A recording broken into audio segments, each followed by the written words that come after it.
Беларусь зусім іншая. Шэрая краіна пад шэрым небам. Мы не тое, што перагарнулі за старонку, але мы робім выгляд, што нічога не было. Я сябе таксама перадацелем родзіны не лічу.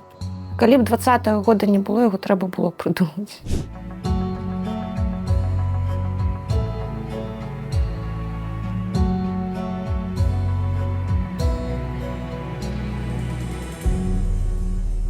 Адчуваю сябе значна лепш, чым у калоніі. Я не люблю гэтую тэму свайго здароўя і шчыра дзякую усім, хто спачуваў, усім, хто нешта рабіў, і вось гэтае чалавечае насамрэч гэта. Ну, як мне падаецца, гэта больш, чым у беларусаў, напэўна, ні ў кога няма. Ні ў воднай нацыі, таму што калі ты гэта на асабістым лёсе, на сабе адчуваеш вось гэтае чалавечую цеплыню, гэтае чалавечае сэрца, гэта проста чалавечае, што вось так чалавекам трэба быць. І, канешне, турма гэта не тая прыгода, якая патрэбна камусьці, ну, ніводнаму чалавеку яна не патрэбна. Аднак, пры ўсім пры гэтым, ну, напэўна, вось так, як мы пазнаем людзей у гэтай сітуацыі, ніхто не пазнаў. З лекарамі, безумоўна, былі размовы, што тычыцца турэмнай медыцыны, неабходна разумець, што гэта турма. І там у медыкаў магчымасці даволі абмежаваныя. Безумоўна, у іх ёсць магчымасці хуткай дапамогі, яны дапамагаюць. І яны тое, што яны могуць, яны робяць. Аднак у іх зусім, ну, даволі абмежаваныя самі іх магчымасці. Мне тое, што яны маглі, то яны рабілі. Аднак не ўсё яны могуць рабіць. Безумоўна, гэта ж закрытыя установы, гэта установы для сацыяльна апасных элементаў. І гэта не сітуацыя там, я не ведаю, раённай паліклінікі ці вось лекара, да якога ты прыходзіш, кажаш, мне баліць галава, сделайце мне што-небудзь. Ну, тут, ну, нет, это так не працуе. У маім выпадку у мяне былі дакументы медыцынскія аб тым, што ў меня насамрэч ёсць такое захворванне, таму, безумоўна, як і ўсе, хто там апынуўся, я праходзіла гэтую праверку на сімуляцыю, ці насамрэч гэта бывае. І ўсё па-разнаму, ну, збольшага сярод лекараў я бачыла спачуванне і хоць нейкае жаданне, ну, хоць з чымсьці дапамагчы. Беларусь зусім іншая. Якая?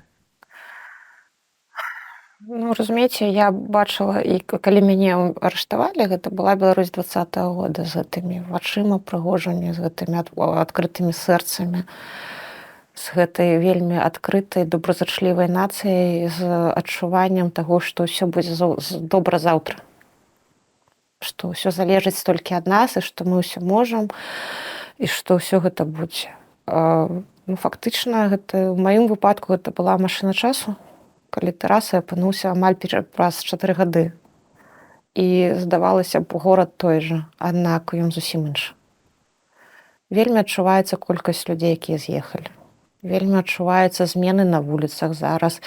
Вось гэтыя кітайскія машыны, назву якіх, ну, немагчыма. Я ніводнай машыны я не запомніла проста назву, таму што ўсё на вуліцах зараз ездзяць кітайскія машыны, у таксі у нас выхадцы з сярэдняй Азіі працуюць, і вельмі змянілася ўсё. Гэта змянілася з таго, што ты бачыш у першую чаргу, ты бачыш колькасць кітайскіх студэнтаў, колькасць студэнтаў выхадцаў з Афрыкі, з афрыканскіх краін. У нас такой раней гэтага не было, гэта тое, што першае бросаецца на вочы, таму што а дзе беларусы? І у мяне такое адчуванне было першаснае, і яно захавалася да апошняга дня, пакуль я там была, што гэта час такіх 90-х. Вось мы ўвесь час казалі пра тое, што афіцыйна, што у нас от 90-х гэта нейкае зло, і вось зараз мы гэтыя 90-е бачым. Такі дух 90-х, калі незразумела, куды ідзем і што. І тая ж моладзь у вопратцы з рынка, ну, тое, што раней было. І, ну, маё дзяцінства прыйшлося на 90-е, але ж мае 90-е гэта быў час такога нацыянальнага абуджэння. І так было складана. Так былі там зайцы, купоны, белкі, не было сметаны, потым сасіскі знікалі, потым нешта сіняе прадавалася, потым зніклі яйкі, потым знікла малако, потым взяліся за яйкі, опять малако знікла. Ну нешта вось такое была такая прыгода. Аднак у нас ўсё ж такі быў стан нацыянальнага нейкага буджэння, все цікавіліся гісторыяй. Ну, рэшце рэшт, я прадукт 90-х, мне было жаданне быць гісторыкам, нягледзячы ні на што. Ці будуць гэтыя грошы калісьці там заробку, ці не будуць, аднак гэта была цікавасць да саміх сябе. А зараз, магчыма, я не права. Зараз то тое, што я бачу, гэта нейкая такая шэрая краіна пад шэрым небам. Гэта вочы, якія недзе ў зямлю тыкнутыя. Гэта параноідальны страх у людзей. Я сидзеўшы ў турме, у мяне было адчуванне, што я баюся менш, чым людзі навокал. Людзі баяцца ўсяго. Людзі добра, калі шэптам там размаўляюць аб нечым, а так ўсё добра, ну і так. Пра тое, што адбывалася ў 20-м годзе, нейкая такая зараз існуе дамова, калі мы не тое, што перагарнулі старонку, але мы робім выгляд, што нічога не было. Забылі. Такое, разумееце, я для сябе вывела такое, што гэта вось такое жыццё з шырако заплюшчанымі вачыма. І так, безумоўна, людзі спачуваюць, аднак калі арышты адбываюцца, і калі гэта паўсядзённасць пэўная стала, тут ужо я з адной з нашай былой палітзняволенай размаўляла, таму што калі некага прыводзяць табе ў камеру, ты ўжо ведаеш, што рабіць. Вельмі хутка неабходна там даць бялізну, там нейкія гігіенічныя нейкія сродкі, і ты такі мабілізаваны. А калі некага арыштоўваюць, а ты на волі знаходзішся, ты нічога акрамя разгубленасці і немагчымасці штосьці зрабіць не адчуваеш. Вось для мяне гэта такое было новае адчуванне сябе і вельмі брыдкае адчуванне. Сяброў у меня засталося зараз у Беларусі фізічна, на жаль, вельмі мала. І ось як у Мінску стала мала пробак.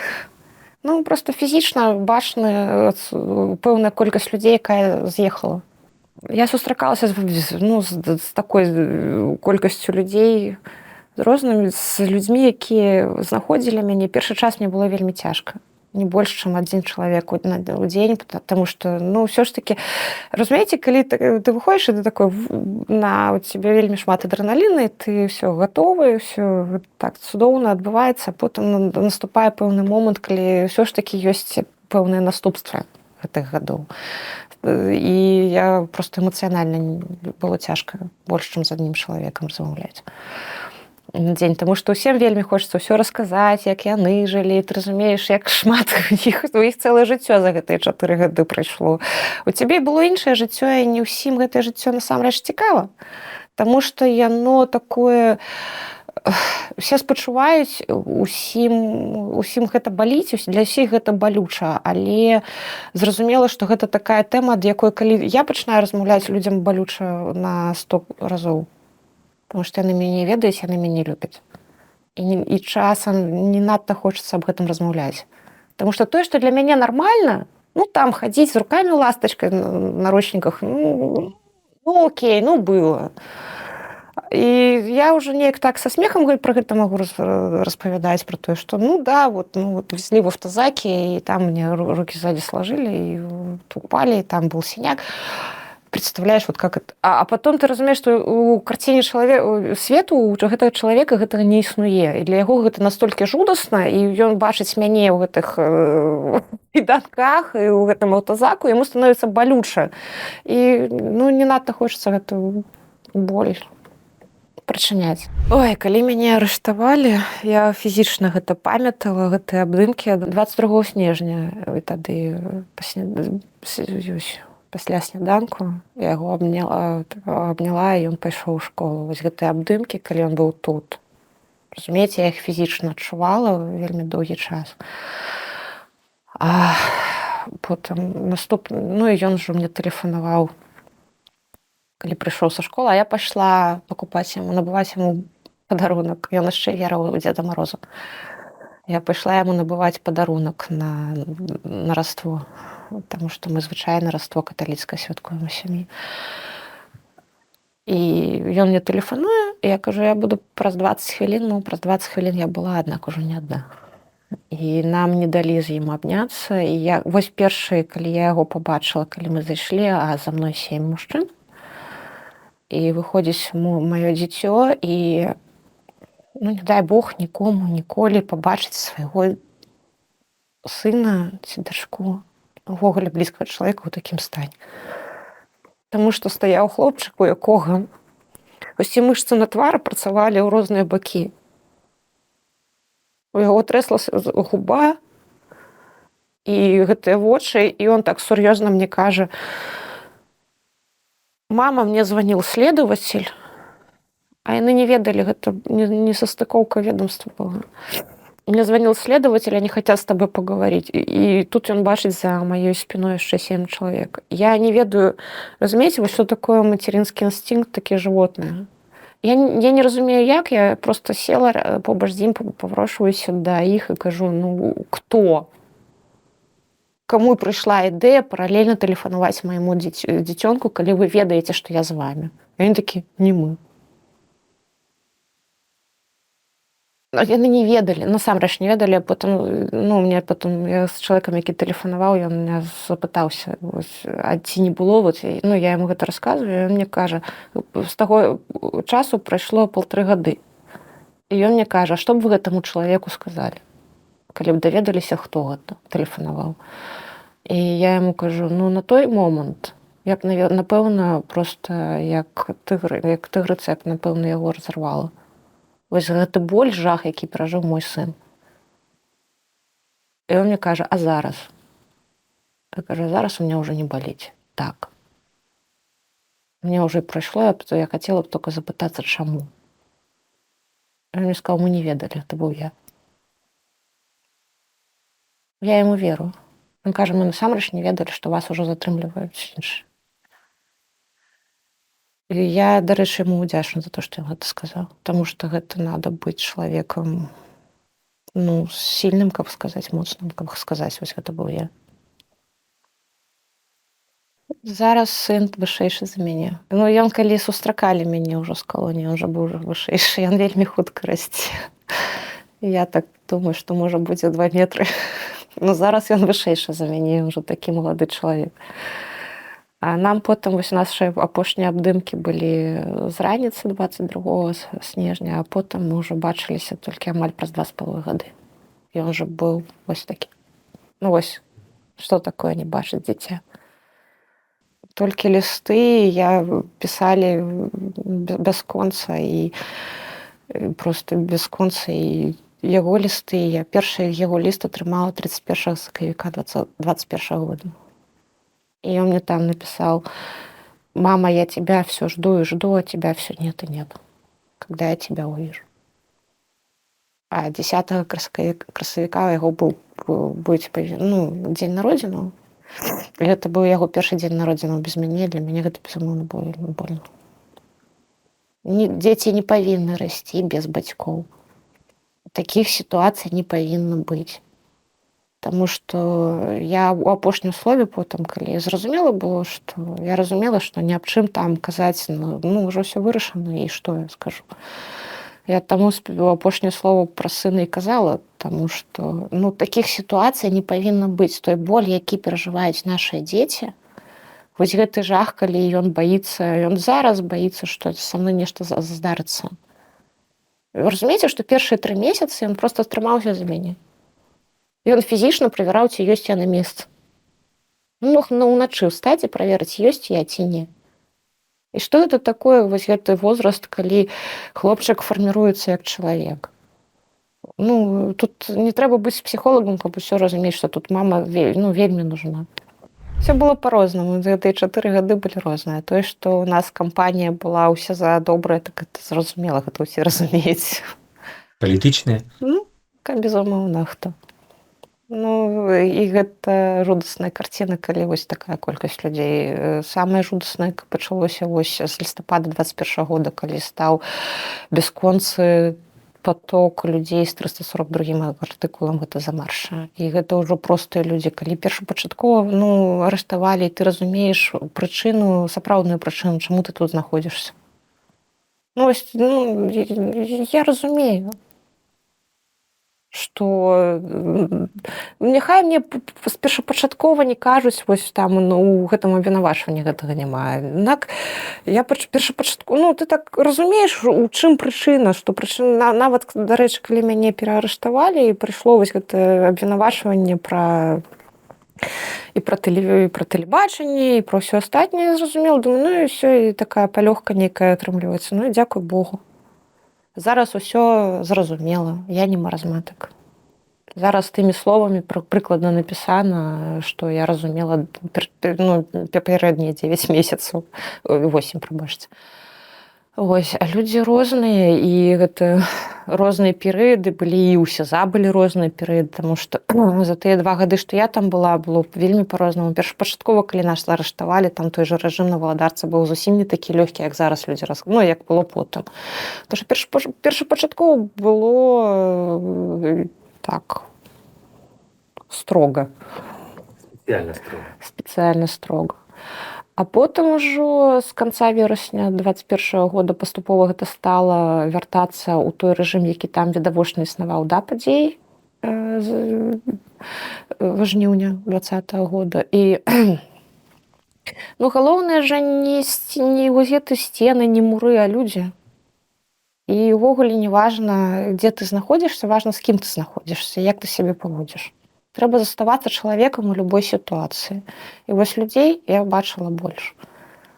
І розныя былі перыяды, і, паверце, і смяяліся мы, і жартавалі, і кнігі чыталі, і адзін аднаму спачувалі, наколькі гэта магчыма. Аднак таксама тут трэба разумець, што ты жывеш на тэрыторыі, і у цябе ўвогуле няма асабістай прасторы. І вось тут вельмі важна даць чалавеку гэтую асабістую прастору.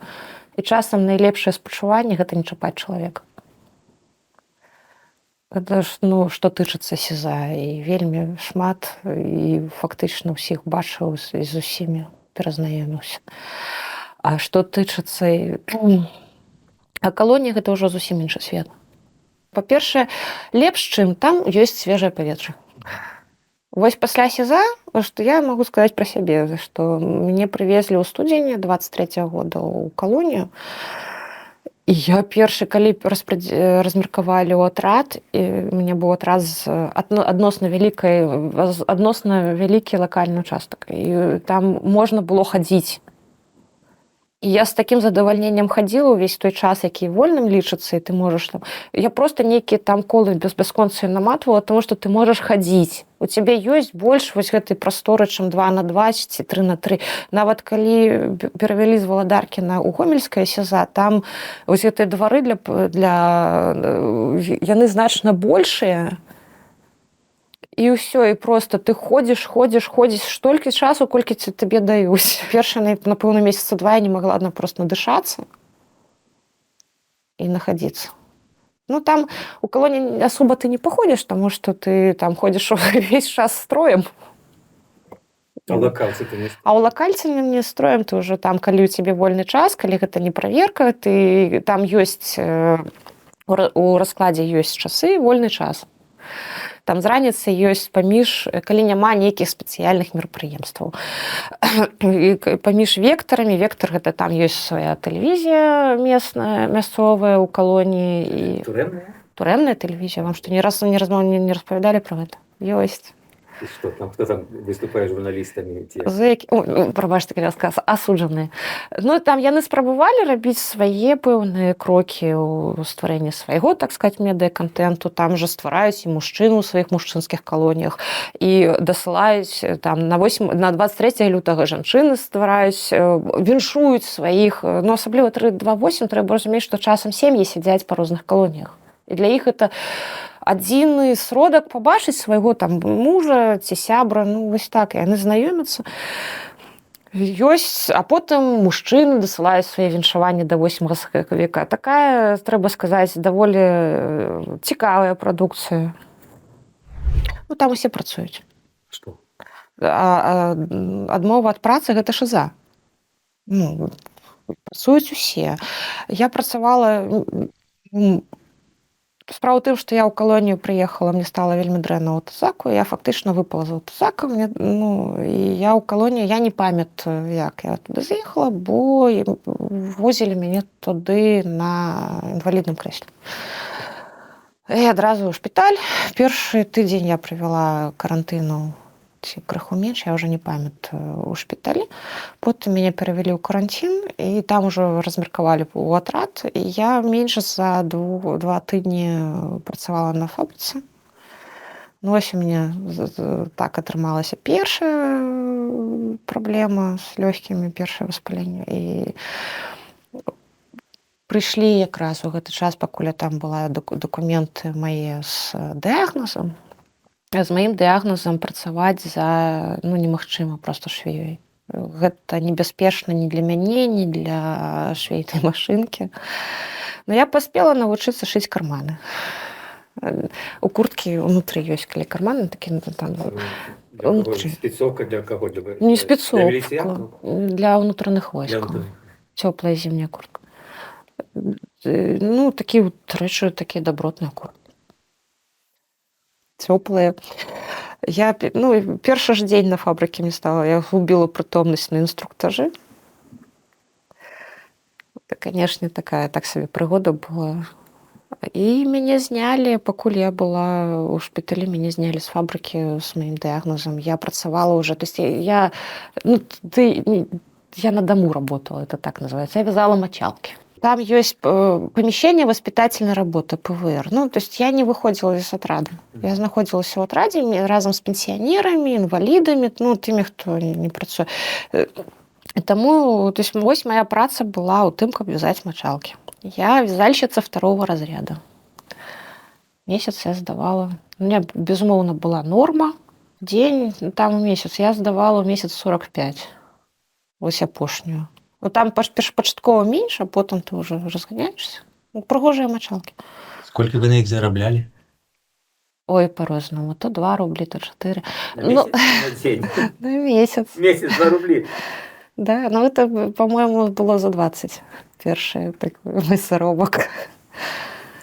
Там заробак-то ён там можа быць 20 рублёў, аднак я ж атрымліваю там не весь заробак, тому што ў мяне ж вылічваецца за камунальныя паслугі, за...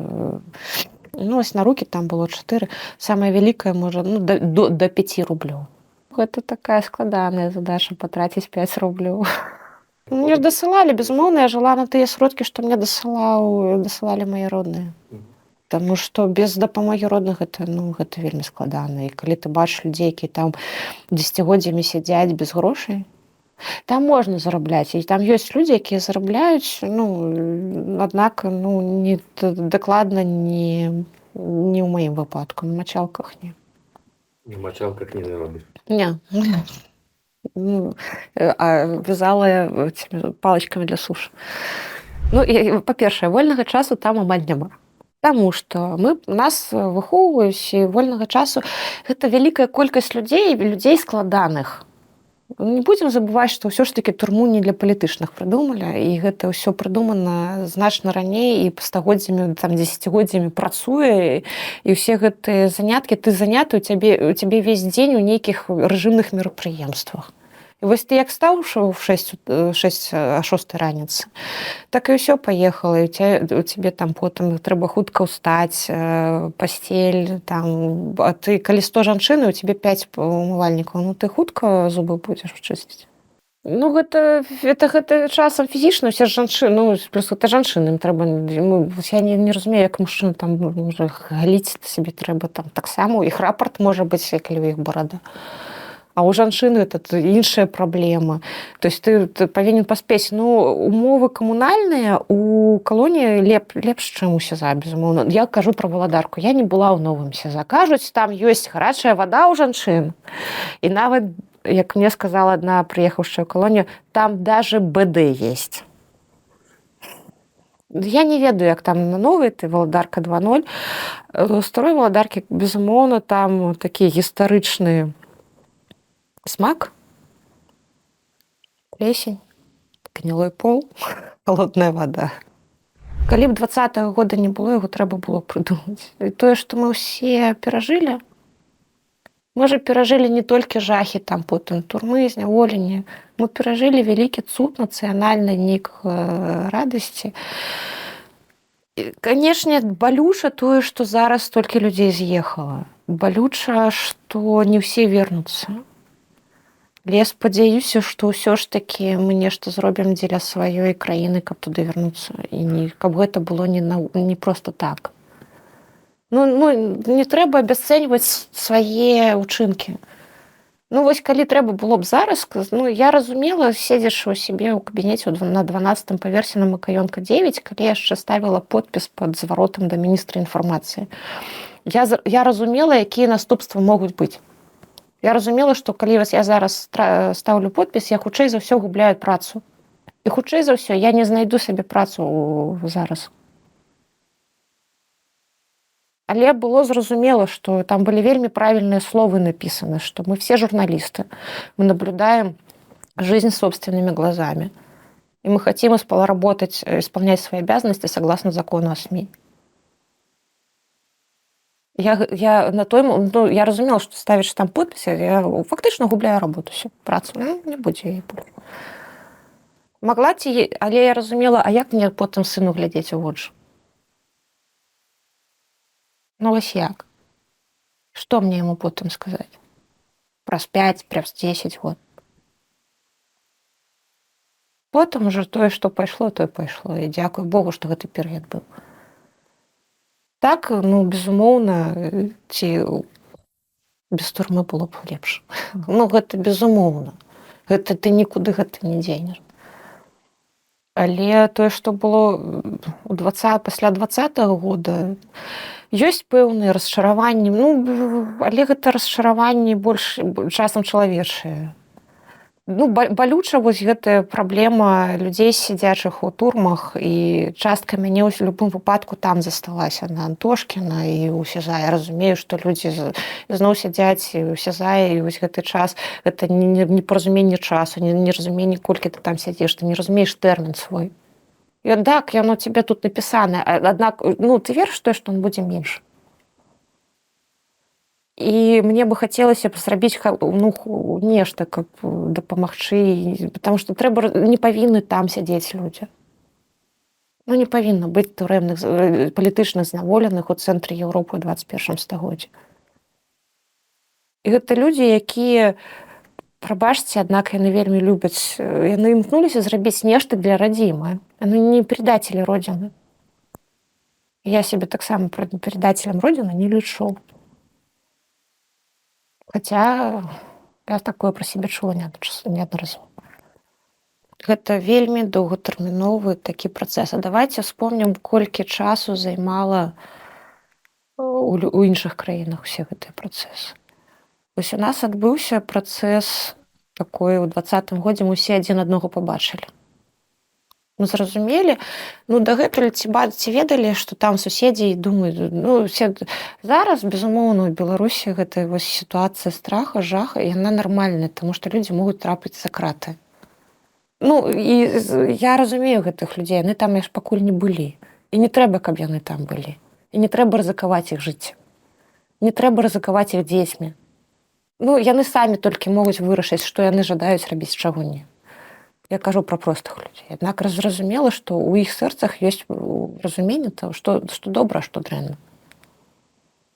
Я лічу, што гэта была не рэвалюцыя, а эвалюцыя. Я ў 20-м годзе аб гэтым казала. І эвалюцыя грамадства, грамадства прачнулася, і грамадства дало, казала, пэўная частка грамадства казала аб тым, што вось яны жадаюць так. Магчыма, не пачулі, таксама тады на вуліцах казалі, што нет тех, хто за Лукашенка.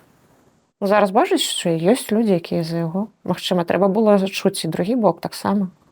Можа, я не права, можаце кідаць на мяне памідорамі, ці яшчэ чымсьці. Ёсць людзі такія таксама, і трэба, каб у грамадстве быў кансэнсус.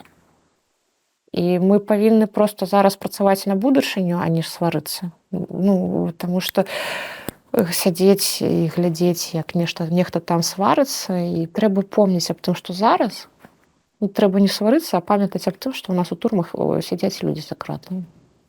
І ім зараз не вельмі камфортна. Там няма надвор'я, няма таго часу, калі там камфортна. Ну, яго няма. Там заўжды альбо вельмі холадна, альбо вельмі спякотна, там няма сярэдзіны. І не трэба забываць і абясцэньваць тое, што было. Трэба працаваць на, як мне падаецца, на нацыянальнае нейкае разуменне, і вельмі балюча, што столькі людзей з'ехала. І я лічу, ўсё ж такі павінен быць шанс уз'яднацца нацыі. Вось гэты год нацыянальнага едзінства аднойчы будзе. Я ў яго веру.